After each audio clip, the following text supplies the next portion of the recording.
So, I wanted to try out something new for deck profiles, and here we are. What's going on with y'all, big dog? And it is an amazing day for Yu-Gi-Oh! I hope that your day is going phenomenal, but if it isn't, don't let what happened at the beginning of your day ruin the rest of your day. Speaking of days, in about a week, Ghost from the Past 2 drops, giving Code Talkers some amazing support to make it a very powerful deck. I'm going to be going over a profile of Code Talker Control because I'm telling you, this deck is extra spice. It has all of the tools to be able to compete inside of the meta. Decode Talker Heatsoul is an amazing Yu-Gi-Oh card, and today I'm going to be showing you how a deck could be built using it. And of course, if you want to see some amazing combos with this deck, I actually made a video about it yesterday, so go ahead and check that out. It is fire. So we're going to go ahead and jump on into the deck profile so I can explain why I play these particular cards and why they are so amazing. For the starters, these cards are the ideal cards that you want to be able to start your combo with. Lady Debug is completely insane. This card allows you to add a level 3 or lower Cyberse monster from your deck to your hand, which can facilitate all of your combos. It is essentially a one-card Decode Talker Heatsoul. It also can pretty much search every single card inside of the deck so easily. Lady Debug is one of the best monsters inside of the deck. We also follow that up with 2 copies of Cyberse Gadget. Bro! This card is amazing. This card is amazing when you have another coder monster in your hand because not only does it help you get into that lane 2, it provides a token for you to be able to make that lane 3. Also, it can special summon microcoder from your graveyard to your side of the field, which gives you some amazing plays. But moving forward, the main cards of the hour are, of course, 3 copies of microcoder. This card is pretty phenomenal, allowing you to add a Signet spell or trap card from your deck to your hand. The first thing I want to say what makes this deck amazing is that you can link summon with your code monsters in your hand, meaning that you don't have to summon multiple monsters to your side of the field. And the amazing thing about microcoder is that when you link it off, you can add a Signet spell or trap card from your deck to your hand. This gives you some pretty good disruption with cards like Signet Conflict, but also allows you to add a Cyberse monster of your choice if you decide to add Signet Mining. Also keep in mind the microcoder monsters have any other effect if you use them from on-field link summons. This one allows you to add a level 4 Cyberse monster from your deck to your hand. So if you use the effect of Cyberse Gadget to special summon microcoder, you can search another Cyberse Gadget or Lady Debug, or you can add a Signet spell or trap card. The next amazing card to make this possible is Easily Code Generator. This card is so amazing because it allows you to send a Cyberse monster from your deck to the graveyard when it is linked off. This is actually how we get the perfect extender to be able to make Decode Talker Heatsoul with Lady Debug in one card. Its on-field effect actually allows you to search that monster instead. I decided to play 3 copies of this card because I want to see it in my opening hand, and then on the later turns, if I can summon it to my side of the field, it can search a pretty important Cyberse monster. A card that it can search, which is actually really good and from Ghost from the Past 2, is Easily Code Exporter. Now, Code Exporter is a new card that allows you to recur a level 4 or lower Cyberse monster from your graveyard to your hand, but if it's on the field, you can special summon it instead. Now, there won't be many times where you will be able to use Code Exporter's on-field effect, but being able to add a Cyberse monster that you just linked off with back to your hand gives you an amazing place for the follow-up. For the generic Cyberse monsters I decide to play, Dotscaper is the prime card to be able to send with Code Generator, as it will summon itself back to the side of the field, and Backup Secretary can be searched with Code Generator, but it can also be searched with Lady Debug and is the perfect extender card just in case if your opponent decides to stop you and you need another Cyberse monster on your field. Moving forward, for the Signet spell cards that we play inside of the deck, only 2 copies of Signet Mining and 2 copies of Signet Conflict. Now, Signet Codec is an amazing card, but that card is actually really reserved for the combo version of Code Talker. And the reason why I say this is because we won't be link summoning to all different attributes to our side of the field. What we really want to do is make Decode Talker Heatsoul, and then pretty much it, draw cards with that effect and use our hand traps to be able to disrupt our opponent. This particular deck is going to be centered around Signet Conflict. When I say that this card is a complete blowout against a lot of decks inside of the meta, not only does it negate the activation of opponent's important spell, trap, or monster, it prevents them from using that card effect again for the entire turn, and it banishes the card. Now, of course, this card is easily searchable through microcoder, being able to add either Signet Mining or Signet Conflict from our decks to our hand, and going through your combo, if you draw the correct cards, you'll always either have that extra source to be able to get another Cyberse monster from your deck to your hand, or, of course, that disruption piece that'll be able to stop your opponent from making a huge play. But moving forward to the hand traps, next we have 3 copies of Ash Blossom and Joyous Spring. Ash Blossom. The reason why I drool over Ash Blossom inside of this particular deck is because hand traps for this strategy is actually amazing. Their primary role is not only to be able to stop the opponent from being able to pop off, but they also are monsters that we can summon to the side of the field and use for our Code Talker combos, because our code monsters in the hand just require you to link summon into a Code Talker monster. There's also the benefit of being able to draw and almost immediately use these off of Decode Talker Heatsoul. Ash Blossom and Joyous Spring is one of the best hand traps in the game because it hits so many strategies in this current card game.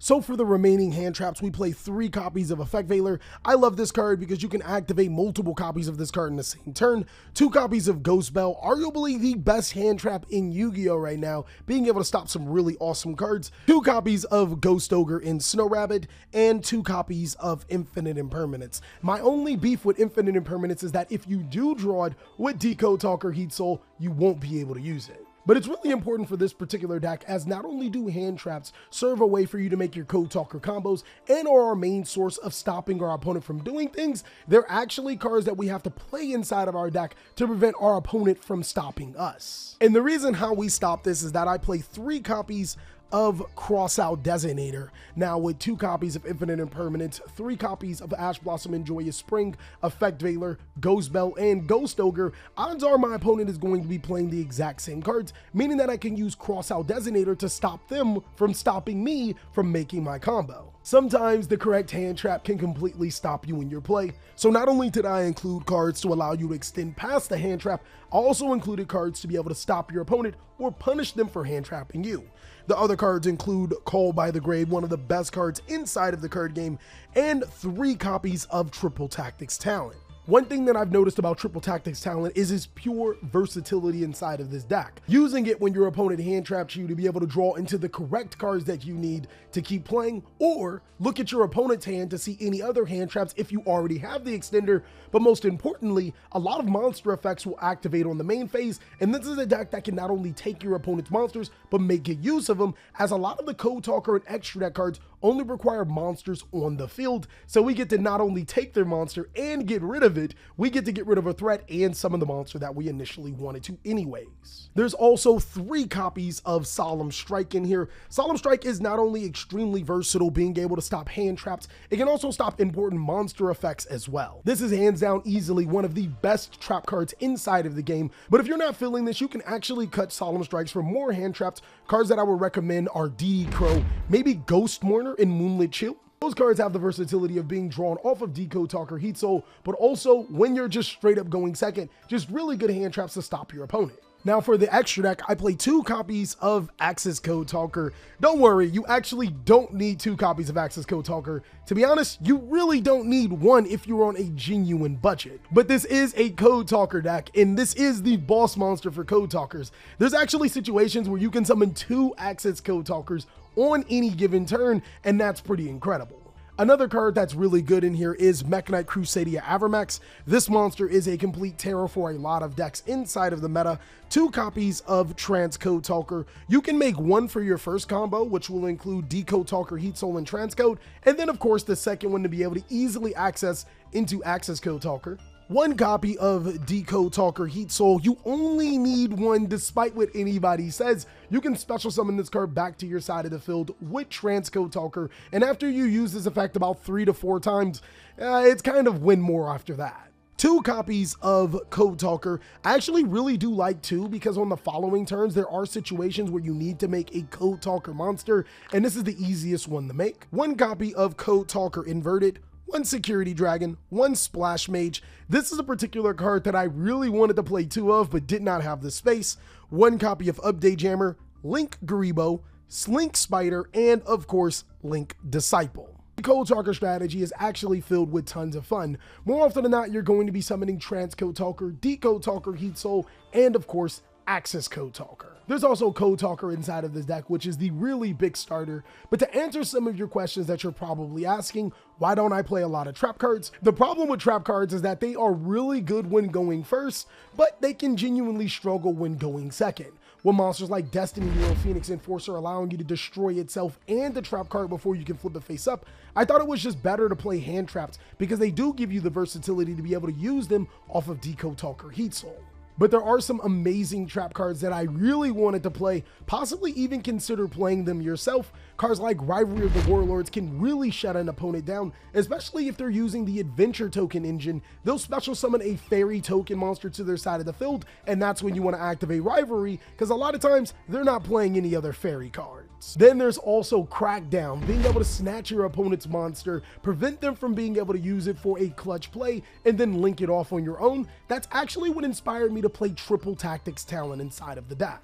But now that I have all of that out of the way, an ideal test hand for this deck is going to be Solemn Strike, Microcoder, Lady Debug, Microcoder, and Crossout Designator. This is actually a pretty decent hand as I'm protected from a hand trap and I can pretty much have full combo. In this particular hand, I would start off by normal summoning Lady Debug, using Debug's effect to be able to add Code Generator from my deck to my hand, and then I would link with both the Code Generator and the Lady Debug. I would link both of these monsters into Code Talker Inverted.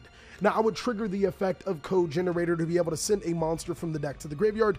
My monster of choice is going to be the Dotscaper, and Dotscaper's effect will trigger to be able to special summon itself to the side of the field.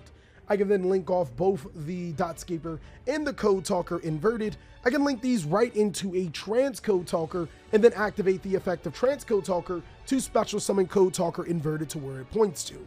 From here, I can link off Microcoder and Code Talker Inverted. We can go straight into the Decode Talker Heatsoul, triggering the effect of Microcoder to be able to add a Signet Speller trap card from my deck to my hand. And the most important card in this particular situation, you often want to go into Signet Conflict as it is a great source of disruption. From there, I'll also use the effect of Decode Talker Heatsoul. I draw Lady Debug, which is an amazing card for follow-up, but I have two disruptions inside of Solemn Strike and Signet Conflict with the additional ability to draw again, which unfortunately is not going to be a hand trap. Odds are I would draw a hand trap in any given hand since I play so many, but this is still a really solid hand with an incredible ability to be able to come back just in case my board does get broken. Now, of course, I've talked a lot about how your opening play should be, but what happens if your board gets completely cracked? Ideally, we'd be able to use the effect of Signet Conflict, Solemn Strike, Transcode Talker, and Decode Talker Heatsoul, so that's all going to get worked through, and then we would draw for turn Signet Mining. Now, this actually leads for some really insane plays. Here, I actually wouldn't even normal summon the Lady Debug, Signet Mining, and since I'm protected by Crossout Designator, I can go ahead and send one to the graveyard just to pretend that we've already used one of those effects. I can Signet Mining the Microcoder to be able to add the Cyber's Gadget from my deck to my hand, and then I can normal summon the Cyber's Gadget to my side of the field, using its effect to be able to special summon Microcoder to my side of the field. From here, I can link off both the Cyber's Gadget and the Microcoder. I'll make Splash Mage here and trigger the effect of my Microcoder as Chainlink 1 and my Cyber's Gadget as Chainlink 2, which will protect me from being Ash Blossom and Joyous Spring. From here, I can special summon a token to my side of the field, and then resolving the effect of Microcoder, I can add another Signet Conflict from my deck to my hand. Using the effect of Splash Mage, I can special summon one Cyberse monster from my graveyard to my side of the field. This time around, I am going to special summon Code Generator, and I'll link off both my token, which is a level 2 Cyberse monster, and my Code Generator. I can link both of those monsters off into an Update Jammer, and then trigger the effect of my Code Generator. Since I did use it from the field, instead of sending from the deck to the graveyard, I can actually add a monster from my deck to my hand. I can add Backup Secretary from my deck to my hand since it is a monster with 1200 or less attack, and then I would actually link off my Update Jammer and my Splash Mage right into my Transcode Talker. Now, the crazy thing with this is that Transcode Talker can actually special summon Decode Talker Heatsoul back to my side of the field, but let's say I want to clear my opponent's board. Of course, you can activate the effect of Update Jammer, meaning that your Transcode Talker can attack twice, and you can special summon the Update Jammer to where your Transcode Talker points to, making a 5300 attack Access Code Talker that can destroy 1, 2, 3, 4. Oh my god! Access Code Talker can destroy 5 cards on the field. Going a different route, we can special summon Decode Talker Heatsoul, use its effect to draw an additional card, special summon the backup secretary, then link off the transcode and the backup secretary right into an Access Code Talker. Now, I will admit, I probably should link the Access Code Talker to the Decode Talker Heatsoul. That'll make my Decode Talker Heatsoul 2800 attack. My Access Code Talker is 5300 attack. That is enough for steal game, and I can still banish a decent amount of cards or destroy a decent amount of cards on my opponent's side of the field. I gotta say, if you've been code talking about this deck, you might want to code switch your attitude about it if you thought it was bad, because this deck is too strong. And that is all that I have for the Code Talker control deck profile. If of course you want to see more amazing content, you can go ahead and check out these videos. You can even find out about how to do the Code Talker interactions with this video. And if you want to see Code Talkers in Master Duel, well, Master Duel Cali is always there working on it to give you great Code Talker replays and other replays alike. Anyways, I hope you are having an amazing day, as I'll catch you on the next video.